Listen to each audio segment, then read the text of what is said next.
Alhamdulillah, wassalatu wassalamu ala Rasulillah. All praise is due to Allah, and may Allah's peace and blessings be on the last messenger of Allah, sallallahu alaihi wasallam. In our previous session, we began to look at the circumstances of people on the Day of Judgment. In verses 46 and 47, we looked at the statements of Allah subhanahu wa ta'ala with regards, and this is following the parables concerning people of this life and people of the next, people whose wealth have caused them to lose track of the purpose of this life, and who have forgotten Allah or deny Allah's existence. Allah then goes on to point out that the wealth, this was in 46, that they have gathered is of no real value. It might benefit them to some degree in this life, and even that benefit is limited, not continual, but that what really benefits from this life in the next is righteous deeds. And in 47, Allah began to describe the events of the Day of Judgment, and this is only some of them. There are many others described throughout the Quran. Those events concerning the shifting of the mountains, Allah began with that. We said that this is the most outstanding feature on the earth.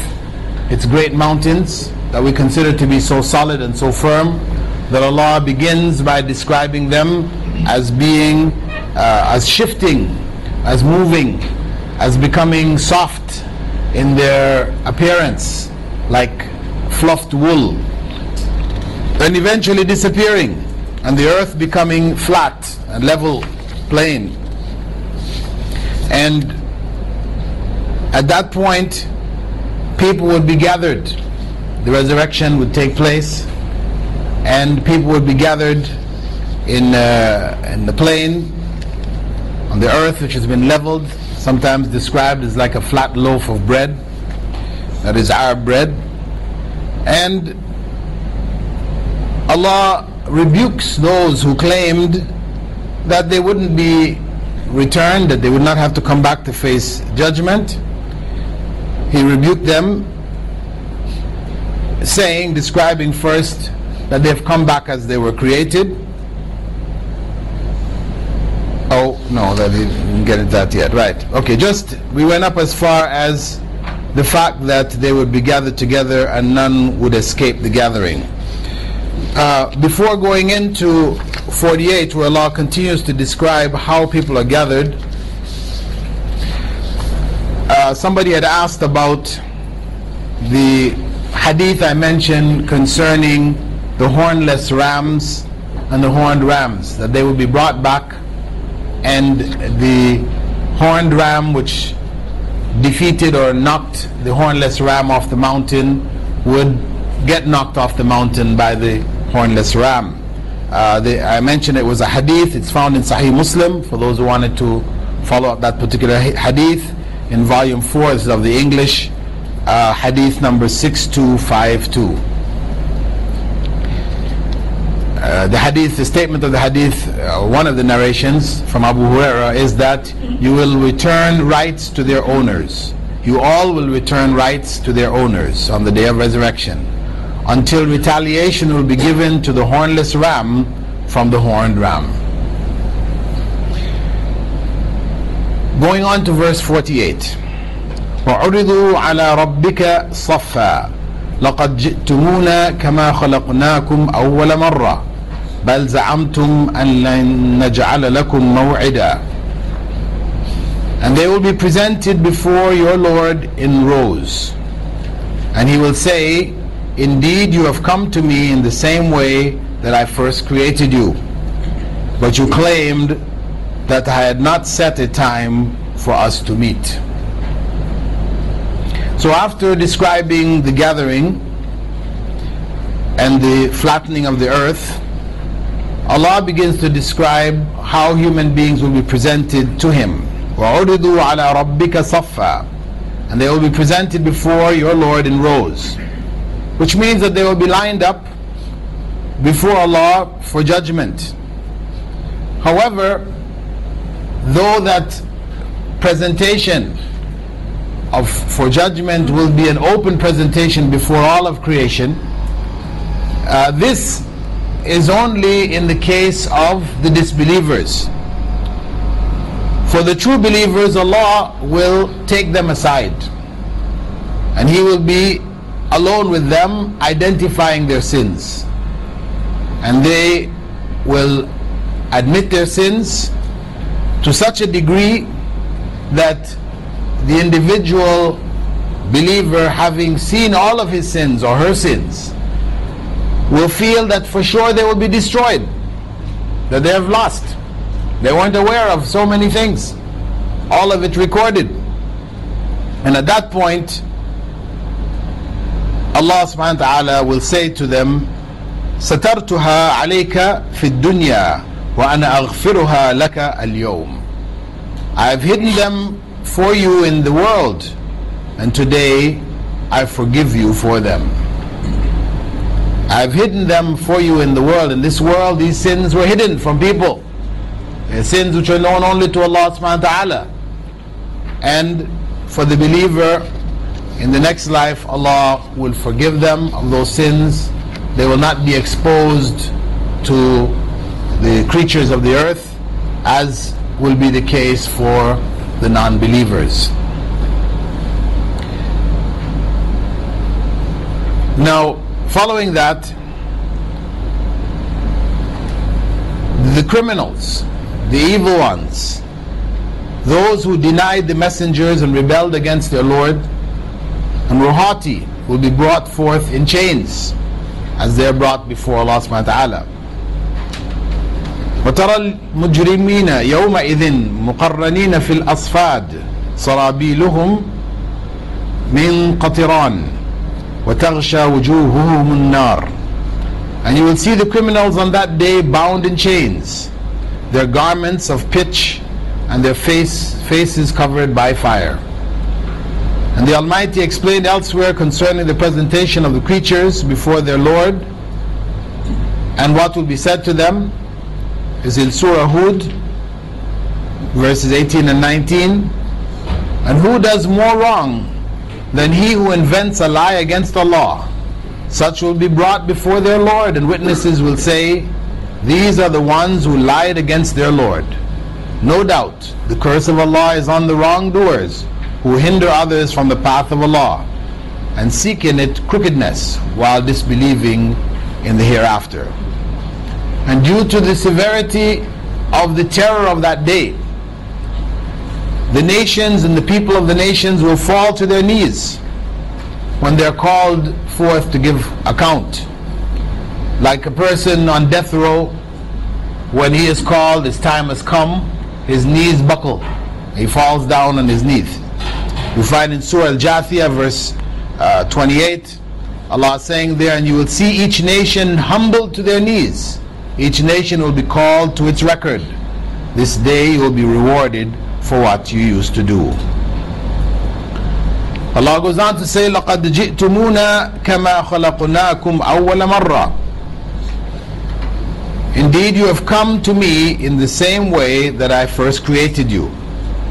So Allah will rebuke those who deny the hereafter and reprimand them before all of creation, saying, indeed you have come to me in the same way that I first created you. After all that pomp and the glory, all the greatness that you thought you had, you are brought back before Allah as you were first created, without wealth, clothes, or anything.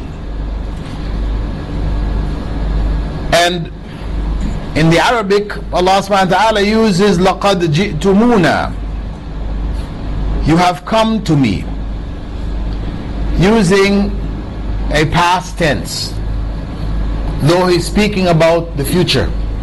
And this is used in many places in the Quran in order to emphasize the certainty of what is going to take place.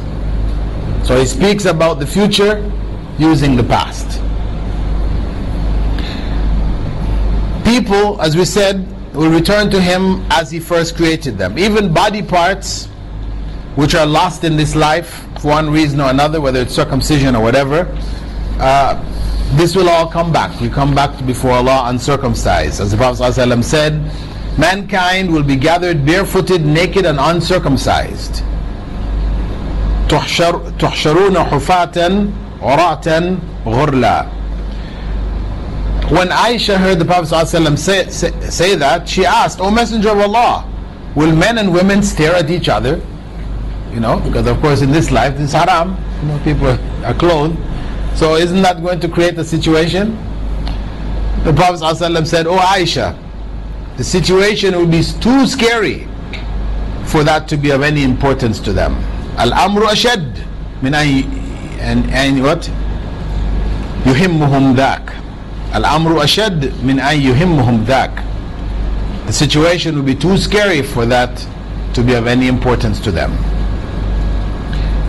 So people will be brought back completely naked. And the first person who will be clothed, Prophet ﷺ has given us information, detailed information about that day.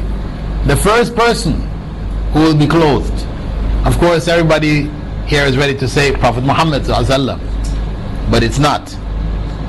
Prophet Muhammad ﷺ delivered a sermon and he said, O people, Allah will assemble you barefooted, naked and uncircumcised. And he quoted the verse from the Quran, as I created you the first time, I will repeat it, a promise binding on myself. And the first person will be clothed on the day of resurrection will be Prophet Ibrahim. Prophet Ibrahim will be the first to be clothed. Now scholars differed as to why Prophet Abraham would be the first to be clothed. Some suggested that it was because he feared Allah more than anyone, so his clothing was hastened to put his heart at rest. It is possible, as it is narrated, that he was the first to wear pants under his clothing while praying in order to exaggerate the covering of his private parts and to ensure that his privates would not touch his places of prayer. So he was rewarded by being the first covered on the day of resurrection. It is also possible that those who threw him in the fire stripped him of his clothing in front of people, as was done to those to be killed.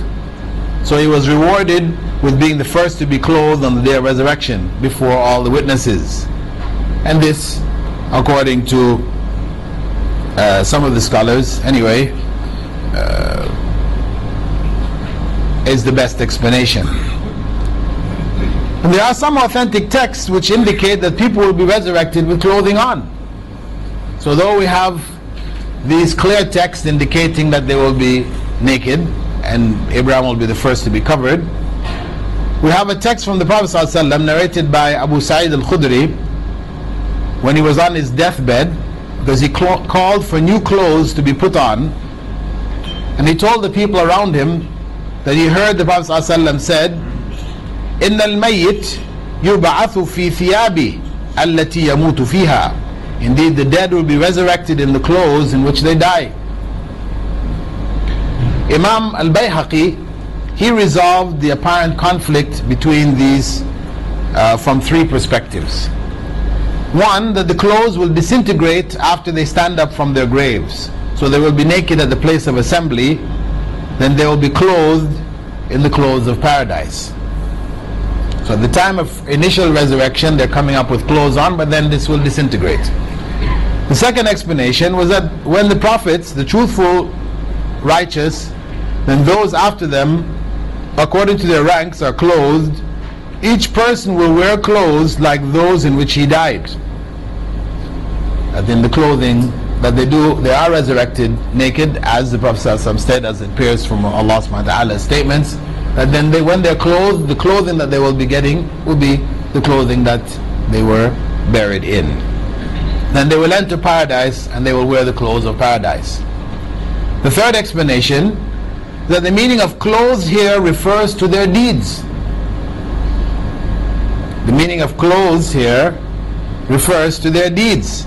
That is, they will be resurrected in good or evil deeds that they were doing when they died. Almighty Allah had said, وَلِبَاسُ التَّقْوَى ذَلِكَ خَيْرٌ, and the clothing of piety is better. That is Surah Al-A'raf verse 26. And Jabir, he had narrated from the Prophet ﷺ that he said, يُبْعَثُ كُلُّ عَبْدٍ عَلَى مَا مَاتَ عَلَيْهِ, every slave will be resurrected doing whatever deeds he died doing. And Ibn Abbas, he said a man was standing at Arafah. He fell from his horse and it trampled him. The Prophet ﷺ said, bathe him with water and lotus leaves, shroud him in his two garments, and do not put perfume on him nor cover his head, for he will be resurrected on the day of resurrection reciting the Talbiyah. So he's bringing this as evidence that the intent of clothing here was in reference to deeds as opposed to the actual physical clothing, that this was the possible understanding.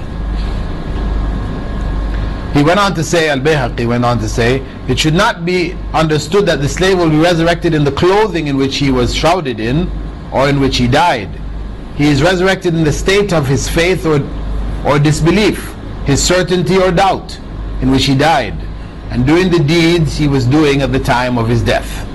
This is indicated by the following narration from Abdullah ibn Amr, in which he related that Allah's Messenger said, if Allah wishes to punish a people, whoever is among them will also be afflicted by the punishment.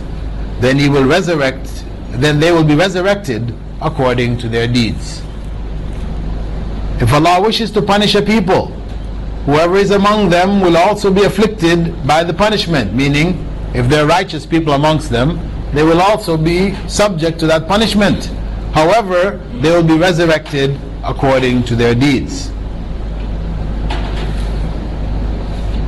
And Miqdad ibn al-Aswad, he related that the Prophet ﷺ had also said, on the day of resurrection the sun will come so close to people that it will be like the distance of a mile. They will be submerged in sweat according to their deeds, some up to their knees, some up to their waists, and some will have a bridle of sweat. And while saying this, he pointed his hand towards his mouth. Allah goes on to say, بَلْ زَعَمْتُمْ أَنْ لَنْ نَجْعَلَ لَكُمْ مَوْعِدًا. Then the disbelievers will be further humiliated by being told, but you claim that I had not set a time for us to meet. That is, you denied that deeds would be judged, and Allah promised and warned that they would. Now you have seen it and know that your claim was false. Then Allah subhanahu wa ta'ala in verse 49 goes on to describe the receipt of the books for the judgment. He said, وَوُضِعَ الْكِتَابُ فَتَرَى الْمُجْرِمِينَ مُشْفِقِينَ مِمَّا فِيهِ وَيَقُولُونَ يَا وَيْلَتَنَا مَا لِهَذَا الْكِتَابِ لَا يُغَادِرُ صَغِيرَةً وَلَا كَبِيرًا إِلَّا أَحْصَاهَا وَوَجَدُوا مَا عَمِلُوا حَاضِرًا وَلَا يَظْلِمُ رَبُّكَ أَحَدًا. When the book will be placed in their hands, and you will see the criminals fearful of what is in it, they will say, woe to us! What kind of book is this, in which everything small and big is counted? They will find all that they did presented before them, and your Lord is not unjust to anyone. In this verse, Allah continues to describe some of the events of the Day of Judgment, after people have been resurrected and lined up in rows before Him for judgment.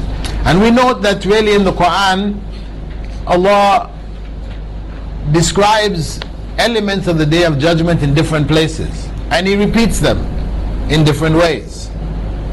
Each time that they are mentioned, different aspects are referred to give us an overall picture, rather than giving it to us like one chapter of the Quran called, for example, Yawm al-Qiyamah. You know, that's how we get books. We find all of the information there in that one chapter. Done, finish, right? But in order for us to be constantly reminded about it, that it should be connected to everything that we do, everything that we are obliged to do in Islam is connected with the Day of Judgment. So Allah, while talking about all of the other subjects of the Quran, continually brings us back to the issue of the Day of Resurrection. And also, some might find it strange, actually non-Muslims, sometimes reading the Quran, when they see the way that the topics shift.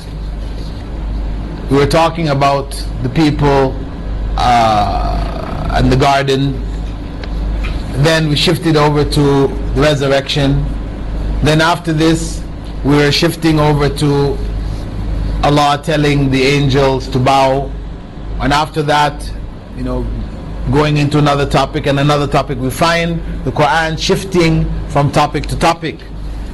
Sometimes non-Muslims, in analyzing the Quran, have claimed that it's confusing. You know, it doesn't follow the pattern of a book.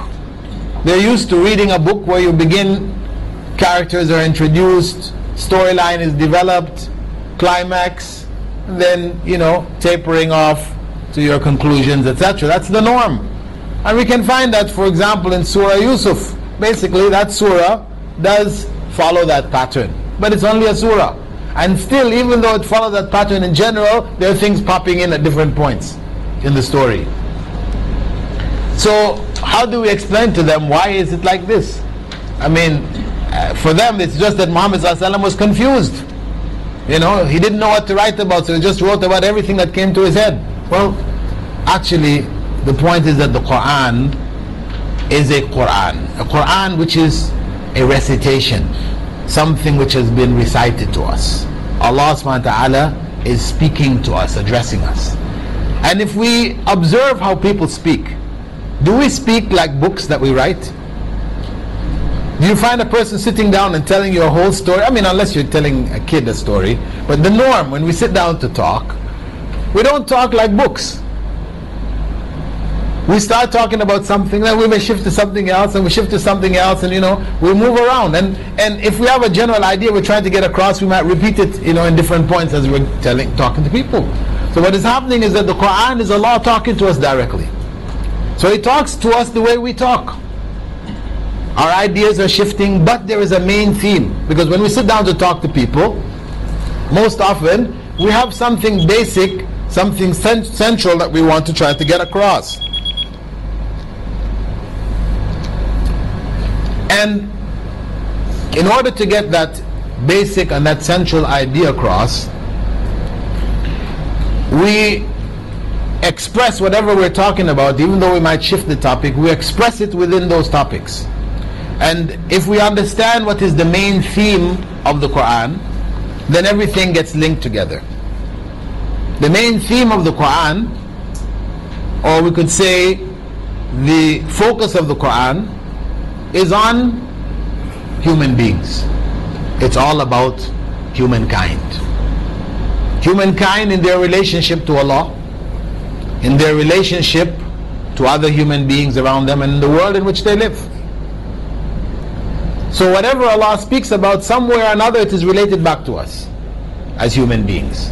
Some guidance, some information is being given to us in how we should relate to Allah subhanahu wa ta'ala, to our Creator.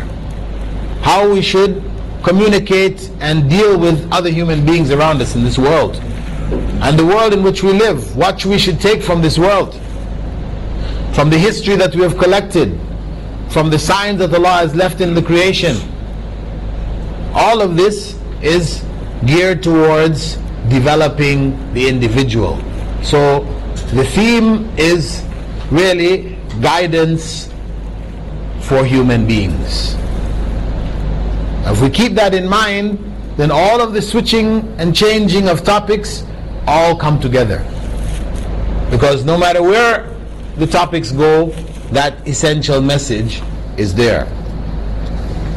So Allah continues. It's only a couple of verses that He deals with the issue of resurrection here, then He switches.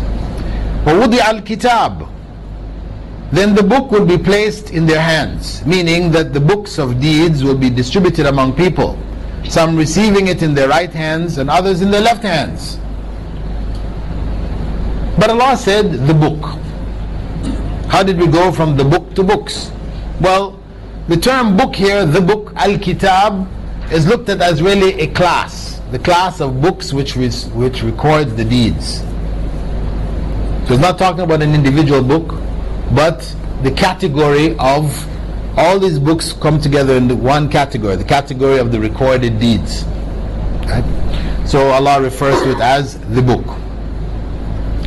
And He says, for example, in Surah Al-Inshiqaq, verses 7 to 12, then as for him who will be given his record in his right hand, he surely will receive an easy reckoning, and he will return to his family in joy. But whoever is given his record behind his back, he will invoke for his destruction, and he will enter a blazing fire, and made to taste its burning. And in Surah Al-Haqqah, Allah says there, but as for him who will be given his record in his left hand, he will say, I wish that I had not been given my record, and that I had not ever known how my account was.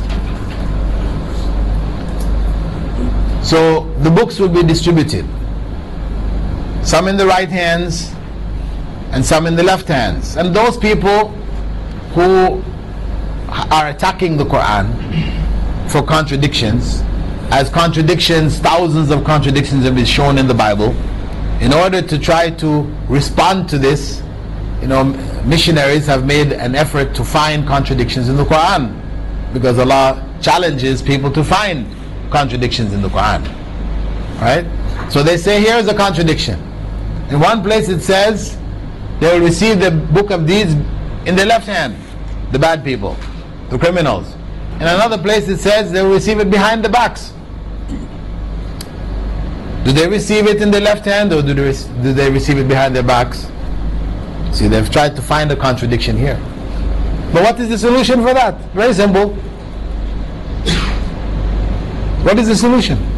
Is there a contradiction here? They're receiving it in their left hand behind their backs. Very simple solution, it's not complicated. That the receipt will be in their left hand but behind their backs.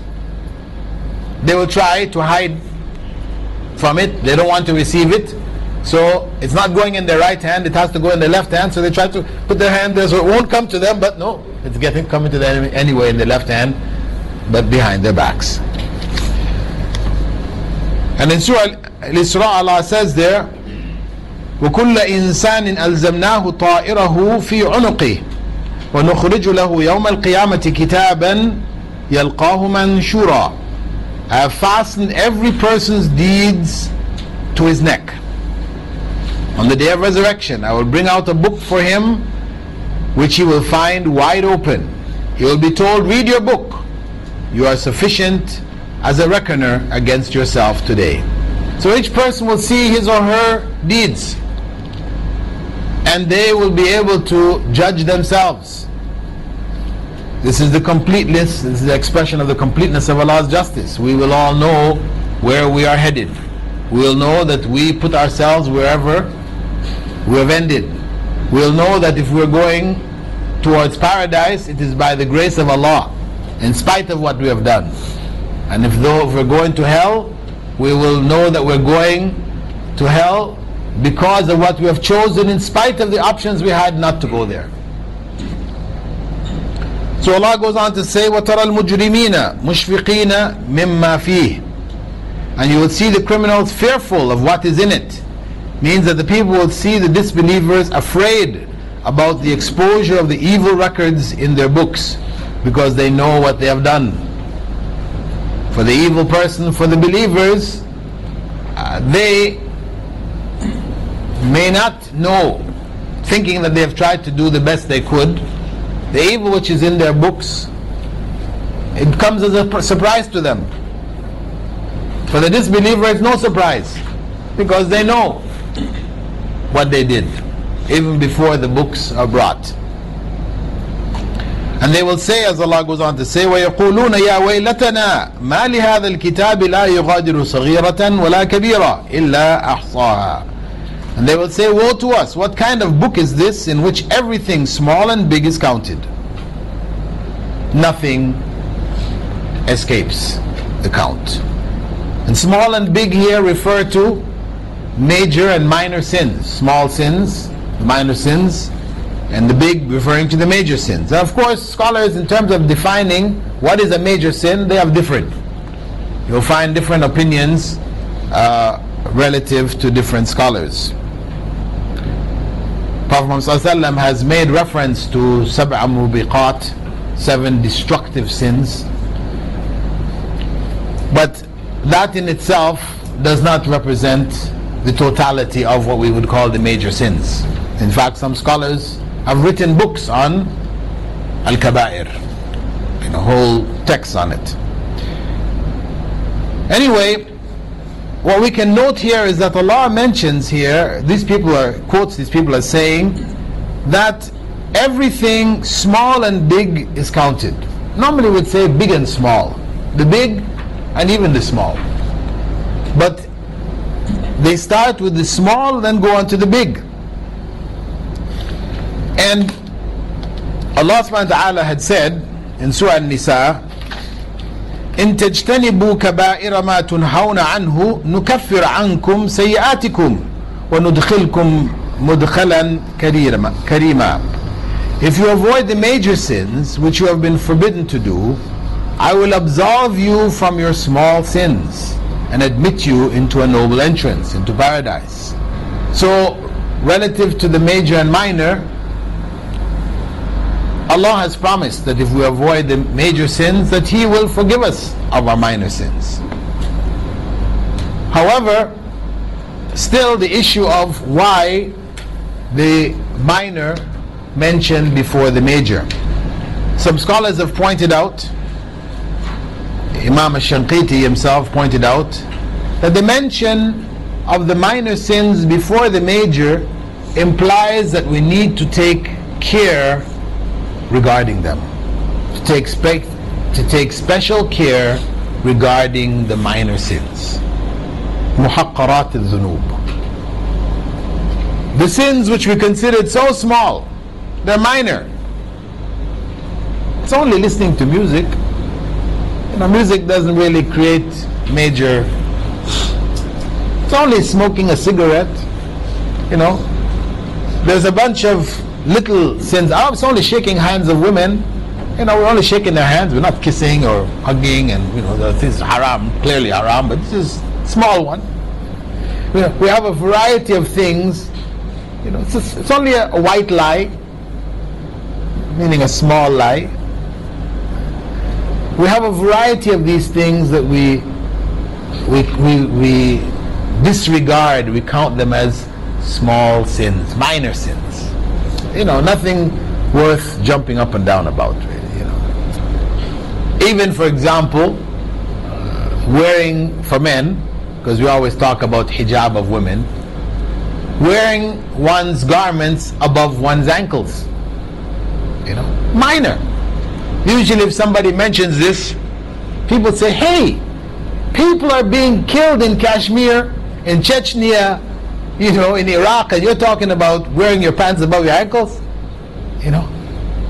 This is such an insignificant and pointless thing to talk about. But the Prophet ﷺ said, مَا تَحْتَ الْكَعْبَيْنِ فِي النَّارِ, what is below the ankles is in the hellfire. So if it is so small, why did the Prophet ﷺ put such a big thing on it? And the reality is, if we're not able to deal with the very small things, these very small things, we can't deal with them, then for sure the real big things we won't be able to deal with it. Because the small things are easy. We said they're simple, it's minor, But the reality is, when you go and look at these small things, whether it's giving up music, giving up cigarettes, wearing your pants below your ankles, all of these small things, when you actually come down to actually giving it up, then you find out how tough it really is. And then that tells us something about the big things.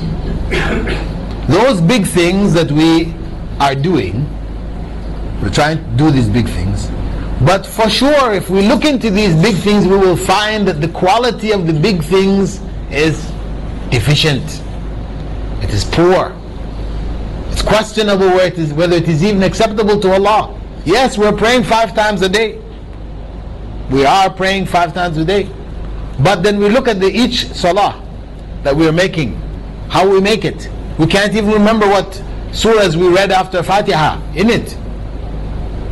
Where is the consciousness when the Prophet ﷺ had said that when a person prays, only a 1/5 of his prayer may go up to Allah. Only a 1/10 may go up to Allah. Some people pray and nothing goes up to Allah. Nothing is recorded for them. So if that is the case, and we go back and we look through all of the other big things, we find them consistently incomplete, weak, ritualistic. We do the external, yes, we're fulfilled, yes, we did pray 5 times a day.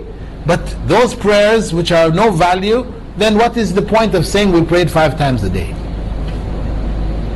We fasted in Ramadan. We talked about this every Ramadan, we talk about it. But what kind of fast did we fast in Ramadan? We gained 10 kilos,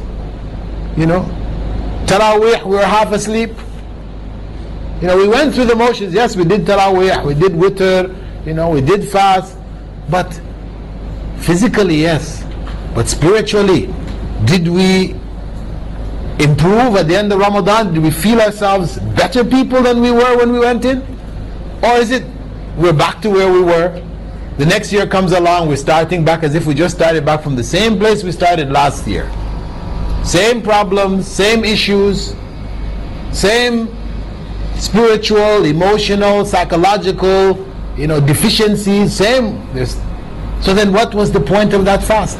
And so on and so forth, through the various major acts. So that's reality. If we can't deal with the little deeds, the minor ones, then reality is that we will not be dealing properly with the big ones. That's the reality. You will not find a person doing the big ones right, complete. They are, alhamdulillah, 90%, 100%, we say Kamal is for Allah subhanahu wa ta'ala. So less than 100, 90%. 90% on the major, and then in the minor things, there are 10%, 15%. No. It is training in the small things that gives us the strength to do the big things correctly. And that's why Prophet ﷺ had said, beware of the scorned sins. إِيَّاكُمْ وَمُحَقَّرَاتُ الذُّنُوبِ وَمُحَقَّرَاتِ الذُّنُوبِ. Beware of the scorned sins that are like a people who camp in the middle of a valley. Each of the people in the group go out to different parts of the valley and bring back twigs. With these small twigs, they're able to make a bonfire and cook their bread properly, well cooked. So whenever a doer of scorned sins is taken by them, Prophet ﷺ said, they destroy him. إِنَّ مُحَقَّرَاتِ الذُّنُوبِ مَتَى يُؤْخَذْ بِهَا صَاحِبُهَا تُهْلِكْهُ. Whenever the doer of scorned sins is taken by them, he's addicted to them, he can't let them go, they destroy him. So Allah refers to the minor sins before the major sins as a reminder to us not to consider anything too small to do. Imam al-Shanqiti made a note here. He said that this verse indicates that disbelievers are required to follow secondary issues of the Sharia, because they will find in their books of deeds minor sins counted against them. If they were not required to follow the law, they would not have been recorded in their books of deeds. That normally we consider this is an issue considering the disbelievers. Is it that they are required to accept Tawheed and then everything else follows? Or are they required not to do the other things? Whether it is abandoning alcohol, not telling lies, all of the other issues of the Sharia which are secondary to the primary 5 pillars of Islam, 6 pillars of Iman, what comes after them, we could call them the secondary issues, that they're also required. This is implied that they're also required. Why? Because those things which we may consider secondary issues, which have to do with our social dealings, these things we know inside ourselves to be right and wrong. Allah has imprinted this in our souls. He has given us a consciousness of corruption and a consciousness of righteousness. We have that already. So all of those so-called secondary issues, these are all things which we already know. They're just outlined, recorded, made very obvious to us. But we have already accepted them in our hearts as being evil and as being good. And that's why Allah refers to the good things as the ma'ruf and the evil things as the munkar. Ma'ruf being those things which are known, and the munkar being those things which are universally rejected. Everybody knows inside himself or herself it's not right. So the disbelievers are not excused. They will be held accountable for whatever corruption they're involved in. Though the biggest issue, of course, is Tawheed. It doesn't absolve them, the fact that they haven't accepted that or whatever, it doesn't absolve them for the other issues. وَوَجَدُوا مَا عَمِلُوا حَاضِرًا. They will find all that they did presented before them, meaning that they will find the consequence of their deeds completely preserved and counted against them. وَلَا يَظْلِمُ رَبُّكَ أَحَدًا. And your Lord is not unjust to anyone. This statement, وَلَا يَظْلِمُ رَبُّكَ أَحَدًا, is an expression of the completeness of Allah's justice. He will not increase the number of evil deeds of any sinner by even one, nor will He decrease the number of good deeds of any righteous person by one. Everybody will get exactly what is their due. He is absolutely just. And as Allah mentioned in Surah Taha, verse 112, وَمَنْ يَعْمَلْ مِنَ الصَّالِحَاتِ وَهُوَ مُؤْمِنٌ فَلَا يَخَافُ ظُلْمًا وَلَا هَضْمًا. And whoever does righteous deeds while he is a believer, then he will have no fear of injustice or any curtailment of his reward. Shaykh Al-Uthaymeen, he mentioned that this verse contains what may be referred to as a negated attribute of Allah. وَلَا يَظْلِمُ رَبُّكَ أَحَدًا. Your Lord is not unjust to anyone. Something is negated here. Injustice is negated from Allah subhanahu wa ta'ala. Most of the descriptions that Allah gives of Himself are positive and affirmative attributes. Life, knowledge, ability, love, etc.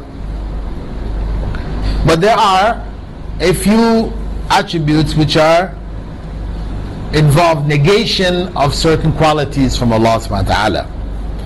And belief in them, as we are required to believe in the beautiful names of Allah subhanahu wa ta'ala and His attributes, we're required to believe in them. We are also required to believe in the ones which are negated. In one way, that the attribute which is negated, we also have to negate from Allah subhanahu wa ta'ala. And while negating its opposite, negating the attribute, we have to also affirm its opposite. Meaning that when Allah negates injustice from Himself, right, He is affirming what? He is affirming justice to Himself. So it's not enough just to negate the injustice, but one must also affirm the justice. Because sometimes a negation does not necessarily include an affirmation. Not every negation statement of negation includes an affirmation. Meaning, for example, if one said, this classroom or this wall or this door is not unjust, does that affirm that the door is just? No. Because the quality of injustice is not applicable to the door or to a wall or to a room. So because it's not applicable, then its opposite is not applicable. Huh? So with regards to Allah subhanahu wa ta'ala, whatever He has negated, its opposite is applicable. And that's why we must affirm its opposite. And Allah mentioned in Surah Al-Ahqaf, verse 33, do they not see that Allah who created the heavens and earth and was not wearied by their creation is able to give life to the dead? Yes, He surely is able to do all things. He was not wearied by their creation. This is a negated attribute. Weariness is negated from Allah. Weariness, which is a sign of weakness. You become weary because you are weak. So when we negate that, we have to affirm that Allah is free from all weakness, any and all weaknesses, any and all inabilities, anything which would make Him weak, less powerful, etc. No, His power, His ability doesn't change. So Allah is not unjust to any of His creatures, meaning He is perfectly just to all of His creatures. There is a philosophical point here that some people held that Allah is not unjust because injustice was not possible for Him. Injustice was not possible for Him. It is an attribute which could not be applied to Him, period. And that's why He doesn't oppress anyone. And their argument was that since the creation belongs to Allah, Allah created it. However He deals with it, since it's His own, is correct. There's nothing that can then be considered wrong or unjust with regards to it, because it's His to do with as He pleases. This was the argument. However, this argument is false, because Allah promised to reward the righteous and punish the sinners. If He rewarded the sinners and punished the righteous, and it's His creation, He can do anything He wishes, what would we say about that? The minimum we could say is that Allah didn't live up to His promise. Astaghfirullah. That's the minimum. If He promised that He will reward the righteous and punish the unjust, but then He did the opposite, then at least He didn't live up to His promise. And of course what comes along with it is injustice. So this line of argument is not really correct. Though it has a logic to it, and it sounds quite reasonable, it is not correct. The fact of the matter, if we look at the Hadith Qudsi, very famous Hadith, Prophet ﷺ said, Ya ibadi, quoting Allah subhanahu wa ta'ala, Ya ibadi, inni haramtu dhulma ala nafsi, wa ja'altuhu baynakum muharrama, fala tadhalamu. O my servants, indeed I have forbidden myself from injustice, and made it forbidden among you, so do not oppress each other. O my servants, indeed I have forbidden myself from injustice. Meaning, I could have been unjust, but I forbade myself from it. Because if it didn't mean that, then forbidding himself from injustice becomes meaningless. It becomes meaningless. How can you forbid yourself from something you can't do in the first place? It's meaningless. So this clarifies that in fact Allah could have, but due to the completeness of His justice, He has forbidden Himself from that. So Allah, in telling us that He will not be unjust to anyone, also reminds us with regards to dealing with the trials and the calamities of this world. Because as we've mentioned before, time and time again, one of the biggest causes for people to become disbelievers is their inability to grasp the ultimate justice of Allah subhanahu wa ta'ala. This is why this verse, you can find this reference to Allah not oppressing anyone in a variety of other places in the Quran, expressed in a number of different ways. He keeps stressing this. Why? Because it is key to understanding the trials of this world. A person suffers trials, he can't understand why. That's the big question people ask. Why? Why me? Why did it have to happen to me? And because he or she can't understand this, then they come to the next thing is to say, there can't be a God. This is unfair.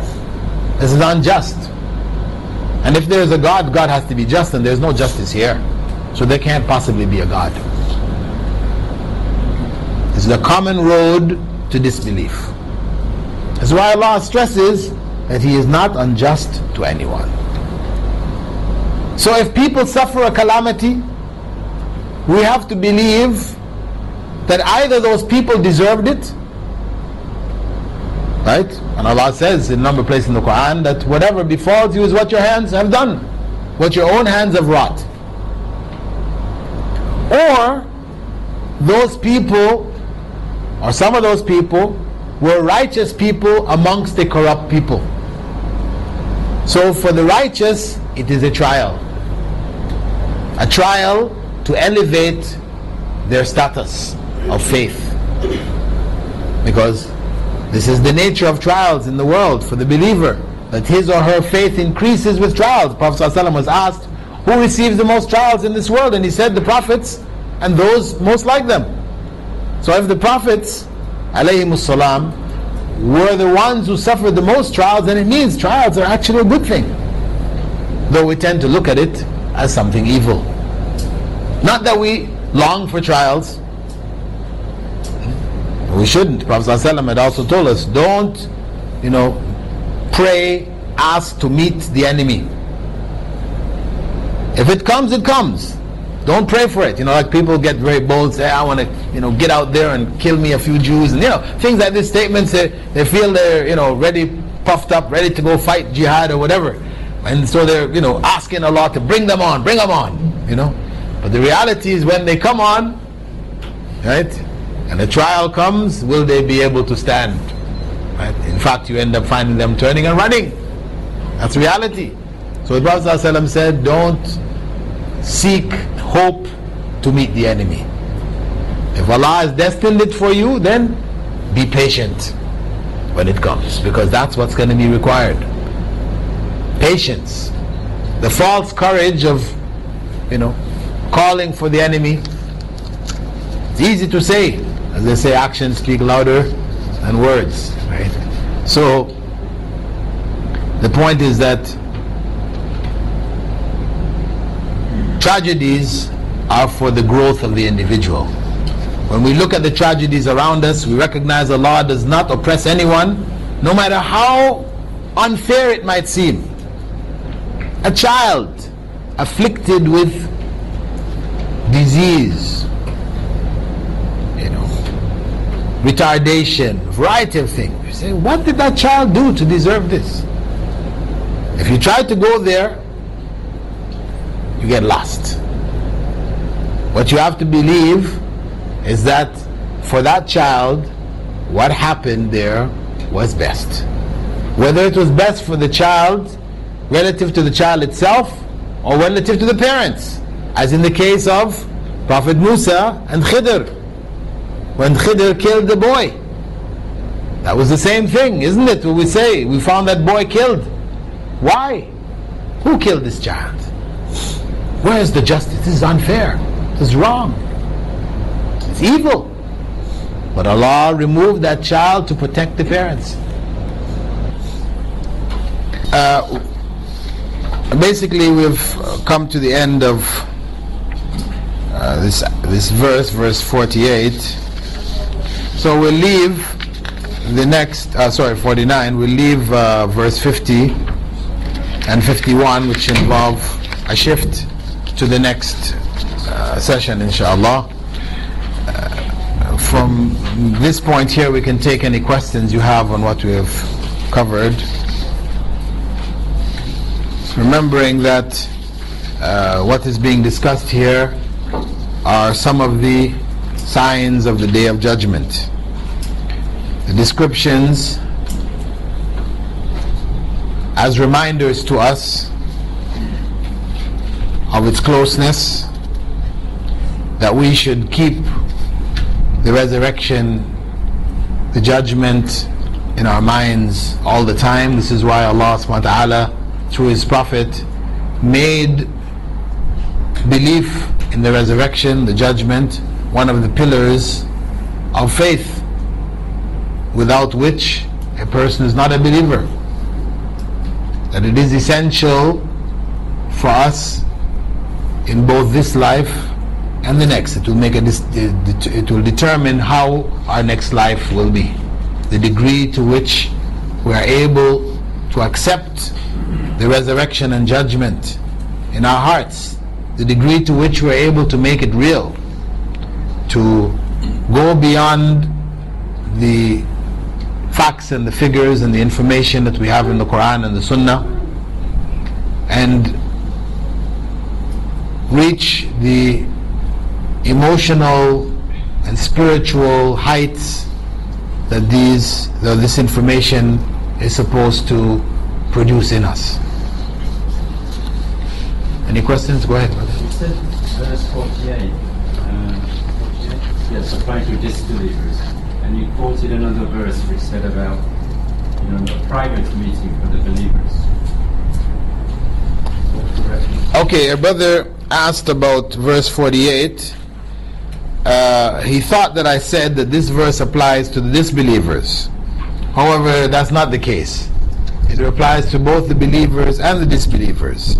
I mean, they will all be presented because everybody is brought up, but in the course of the judgment itself, their judgment, their account will not be done openly.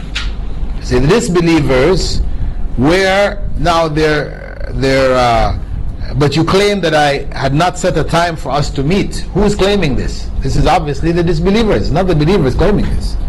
So this element of the verse points to us that this is in reference to those who are being told you're coming back as you were first created, coming back without the wealth, the money, the power, and all the things that you were so pompous about in this world. You're coming back without it.